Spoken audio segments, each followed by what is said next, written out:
Welcome to Talk 1260 KTRC, the Humanity Behind the Vanity. I'm Dr. Daniel Ronel. I'm here with our special guest, Dr. Kark, who's a doctor of oriental medicine, and my wife, Betsy Ronel. Always. And I want to thank our generous sponsors, Humanity Medical and iFlow, the makers of the pain pump. And we're going to have a very interesting discussion about acupuncture and herbal Chinese herbs, etc. So Eden, we are so happy to have you, as Daniel said. And for those of us who don't know you yet, tell us what it is that you do. In my practice, yes. I see a variety of conditions and a variety of people, ranging from acute conditions, whether that's physical or digestive or sometimes emotional, all the way to health maintenance.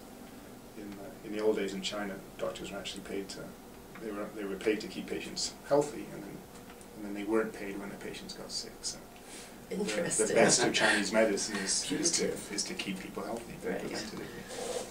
But here in Santa Fe, it ends up being that almost every condition becomes associated with some emotional component.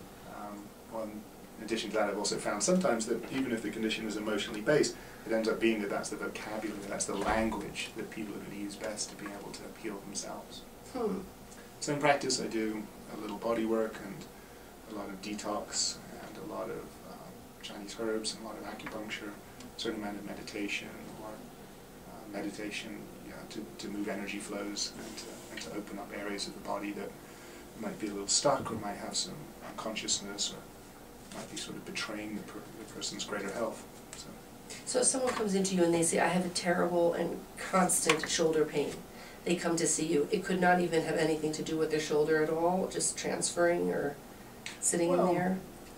I mean, something to do with their shoulders, sure. I mean, I see people come in with computer shoulders several times a week, but that itself has something to do with it.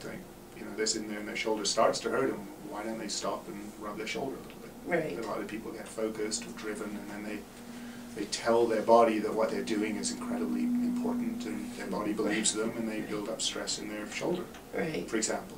Right. And then there's people who sort of feel they're carrying the world on their shoulders, and that's what shoulders rise up like earmuffs, and they're unconsciously afraid that if they relax, then everyone they know will somehow be let down or will be in a disaster. So generously enough, they carry this awful tension with them. Interesting. So there is this huge psychological component. Absolutely, yeah, and even more than that, it's we all have a mind and we have a body, and deeper than that, we have a will and we have fear and we have love and we have spirits, and our bodies will believe everything we tell them. We tell them that we'll die if we get fired, then people will die trying to keep their jobs. It's just kind of how it works. What do you do with people who are kind of disconnected from their bodies? And there's some people that just have very little or nil body awareness. Well, first off, I should add that generally speaking, those aren't the people that come necessarily to acupuncture. Okay, right. Now and then a trucker will come in and wants to give up smoking, and I'll treat them for that, and I'm happy to treat at that level. And I actually like those clients because it's all about the job then. Right.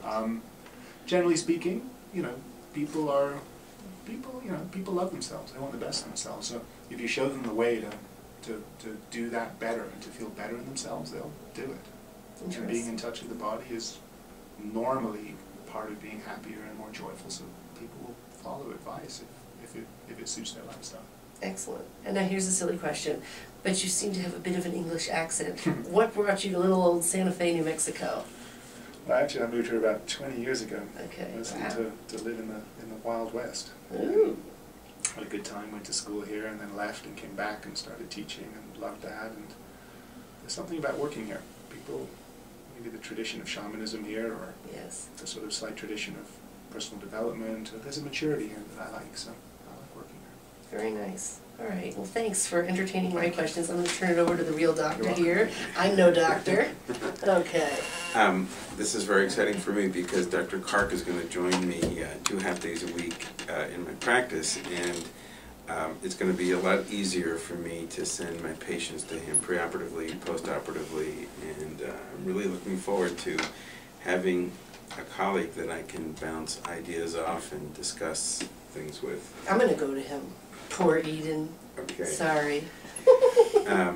The biggest thing that for my practice is that preoperative acupuncture, we've talked about this time and time again, will decrease postoperative nausea and vomiting. That's just what's been studied and is in the black and white books.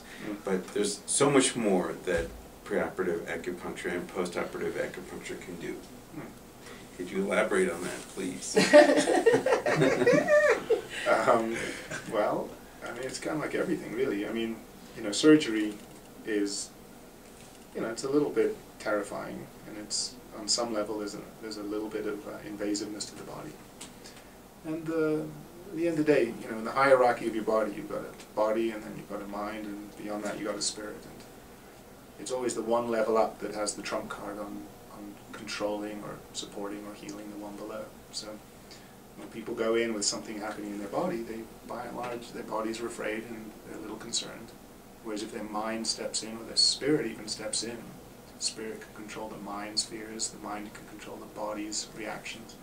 And if the person goes in with their spirit focused and content and calm, that'll spread downwards, and their body will end up expressing that calmness rather than distress, and that'll look like less inflammation or less revolt on the level of the physical. Right. Even listening to him is soothing. It is. Goodness, I'm like, whoa. I think it's the accent. It is. Dr. Kark was exposed to surgery as a child. Tell us about your father. Actually, my father, well, I'm proud. My father was a very, very accomplished surgeon. He was one of the founders of modern American surgery. That's generous. Yeah, no, I mean, back in the 30s, 40s, 50s, excuse the pun, but surgery was the cutting edge of medicine. And back then, it was a big deal. He was trained in South Africa, actually then in England and America, but he was, for a while, the head of the first medical school training blacks in South Africa. Oh, wow. Very idealistic. Yeah. He was kind of amazed when they didn't all then go back to the townships to work with the poor. Mm. And then he moved to New York, and I think that idealism ended up in Manhattan, spread to sort of revamping the teaching practices in hospitals. He really helped set up all the teaching institutions in New York, through Mount Sinai Medical Center, but also made New York what it is now, really the mecca of medical education. Oh, boy. I'm a little biased. I wish my father was alive. He was a big deal on the internal medicine side at Mount Sinai. If he were alive, I would ask him if he knew of your father. Guarantee they would know each other. Yeah. Yes. Oh, I mean, even now, my father's 89, I discuss with him, and he remembers everyone, every meeting. It was really cool. But those were exciting times. I think back in the 50s and 60s, it was glorious times. Yes, and so I sensed that when I met you, and I think you'll be a perfect fit for my practice. Oh, yeah. Thank you. Very looking forward to it. Approximately when do you think you'll start there? Just an estimate so people can start booking an appointment and stuff like that. I see myself May 3rd. Okay. Oh, boy. Okay. Beginning of May, I'll be here. Okay, beginning of May. So how can they reach him?